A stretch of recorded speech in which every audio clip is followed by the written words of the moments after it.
నెల్లురెట్లా కదులుతున్నదంటే సర్వేపల్లి కందుకూరు పొదలకూరు రాపూరు రాత్మకూరు గూడూరు కోవూరు ఊరూరు కదలగా.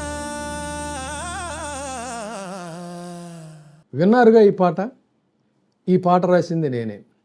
సరిగ్గా ఈ పాట రాస్తున్నటువంటి సందర్భంలో ఏది ఏమైనా సరే ఈసారి నెల్లూరులో ఎట్టి పరిస్థితుల్లో కూడా జనాల్లో అడుగు పెట్టడానికి వీల్లేదనే పట్టుదలతో కసితో ఒకవైపు కూటమి ప్రభుత్వం ప్రయత్నాలు చేస్తుంటే నా కలం మాత్రం ఏం చెప్పిందంటే ఖచ్చితంగా ఈ కంచెలు లేకపోతే చెక్ పోస్టులు ఇవన్నీ కూడా అడ్డంకి కాదు, జనం గుండె దండోరాతో తరలి వస్తారు, ఇవన్నీ కూడా ఆఫ్ చేయలేవు ఎప్పట్లాగే అనేటువంటి దీంతోనే చాలా అలవోకగా స్వల్ప వ్యవధిలో ఆ పాట తయారైపోయింది.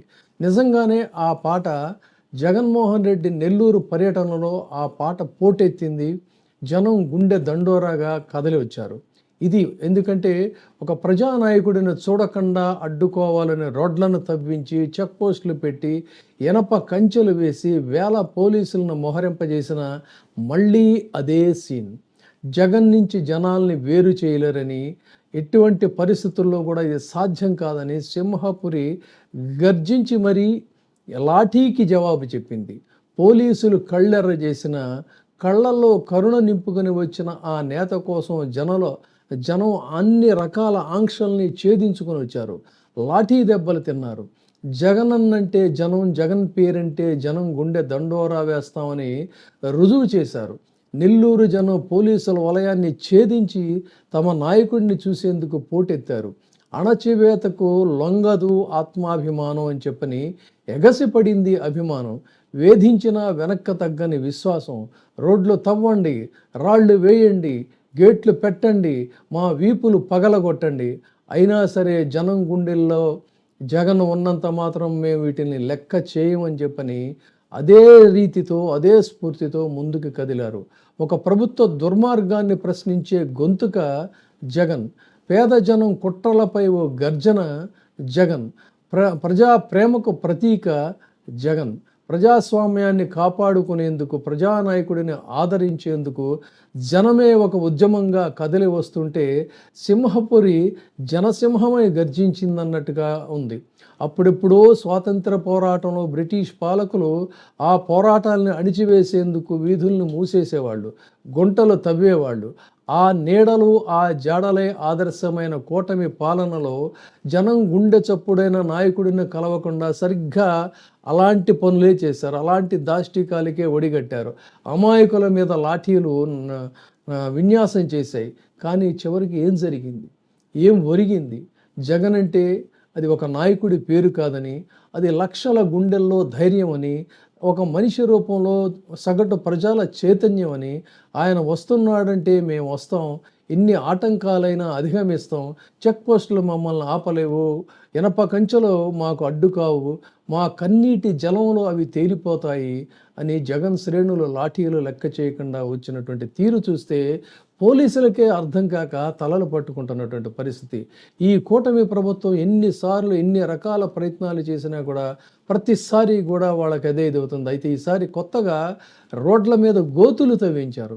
ఆ గోతులు తవ్వించినా కూడా ఏమైంది అంటే చివరికి ఆ గోతిలో తామే పడ్డ చందంగా ఇదైంది. ఇక్కడే మీకు ఈ మొత్తం కార్యక్రమంలో కొన్ని ఆసక్తికరమైనటువంటి అంశాలను కూడా నేను మీకు తెలియజేస్తాను.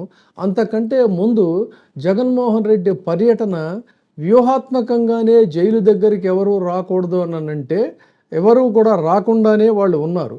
దాంతో ఆ ప్రథమంగా చూసినటువంటి ఆ సీన్ చూసి పాపం చాలా సంబరపడిపోయారు.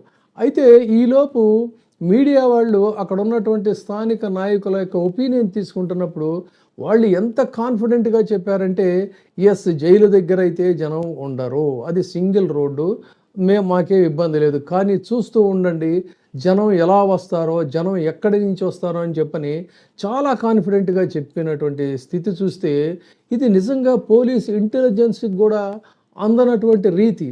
కొన్ని వందల మంది వేల మంది పోలీసులు అహోరాత్రాలు పనిచేస్తే కూడా వాళ్ళ ప్రయత్నాలన్నీ కూడా వృధా అయిపోయాయి. అంటే ఎందుకు అయ్యాయి అనేటువంటిది ఇక్కడ పాయింట్. తర్వాత మీకు ఇందులో ఒక 2-3 ఆసక్తికరమైనటువంటి అంశాలు కూడా ఈ పర్యటనలో జగన్మోహన్ రెడ్డి పర్యటనలో చెప్పాలి.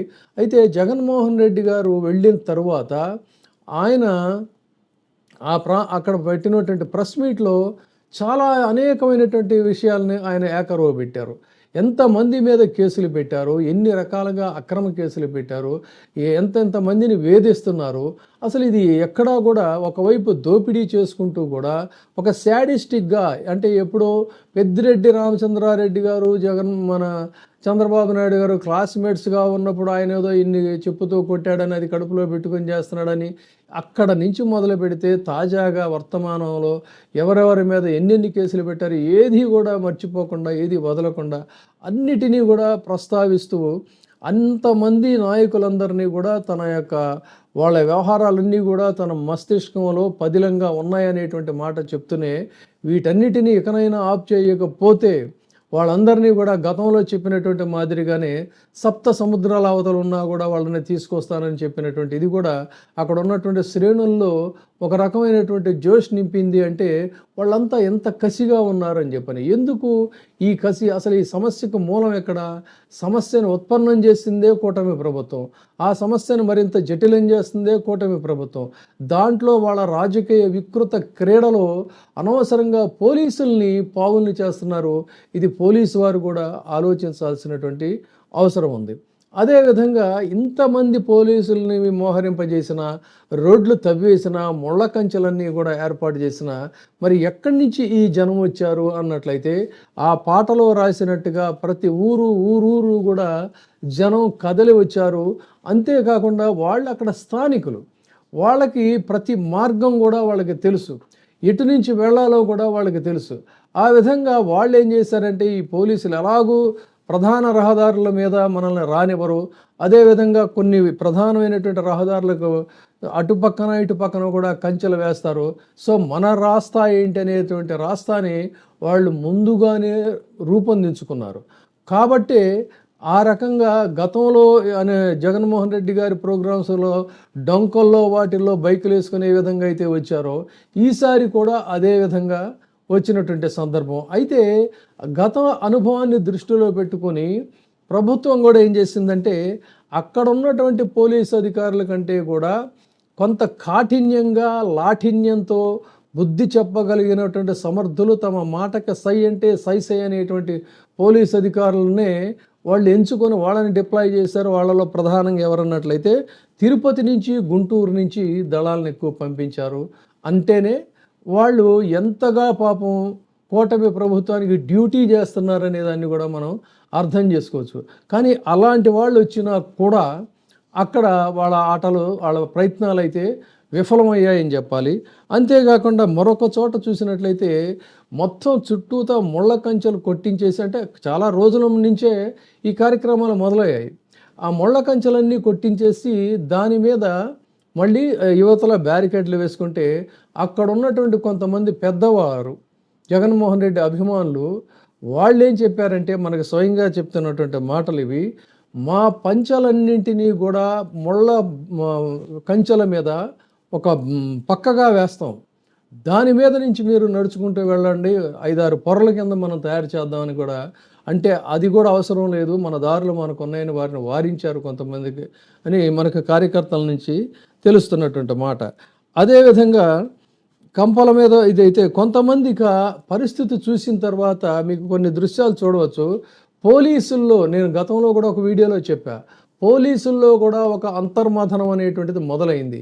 వాళ్ళు ఏం తప్పు చేస్తున్నారు? ప్రజాస్వామ్యయుతంగా వాళ్ళ కార్యక్రమాలు వాళ్ళు నిర్వహించుకుంటున్నారు. వాళ్ళు ఎవరి మీద దాడులు చేయడం లేదే, ఎవరి మీద కూడా దౌర్జన్యం చేయడం లేదే, వాళ్ళ పనులు వాళ్ళు చేసుకుని వాళ్ళ నాయకుడికి స్వాగతం చెప్తుంటే దాన్ని ఆపడం మనకి ఎంతవరకు ధర్మం?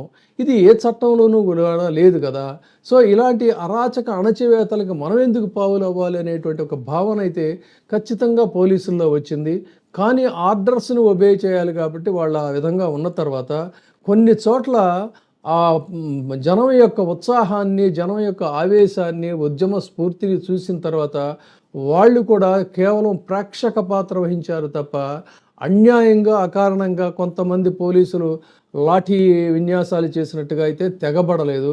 ఒక రకంగా ఇది వాళ్ళ యొక్క మానవత్వం, పోలీసు డ్యూటీ కంటే కూడా, అంటే ఇల్లీగల్ పోలీస్ డ్యూటీ కంటే కూడా ఒక మానవతా దృక్పథంతో, ఒక హ్యూమనిస్టిక్ ఆస్పెక్ట్లో వాళ్ళు మాత్రం యాక్ట్ చేశారు. ఇది ఈసారి కార్యక్రమంలో మనకి గ్లేరింగ్గా కనిపించినటువంటి మార్పు అని కొంతమంది అక్కడి స్థానికులు మన వీటీవీకి ఇచ్చినటువంటి రిపోర్టు.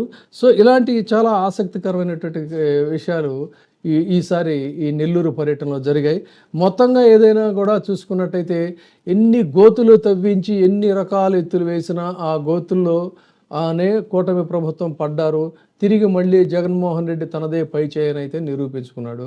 ఇది సంగతి. ఈ సందర్భంగా నా పాటని ఆదరించినటువంటి వారికి కూడా నేను ఈ సందర్భంగా కృతజ్ఞతలు తెలియజేసుకుంటున్నాను. Thank you.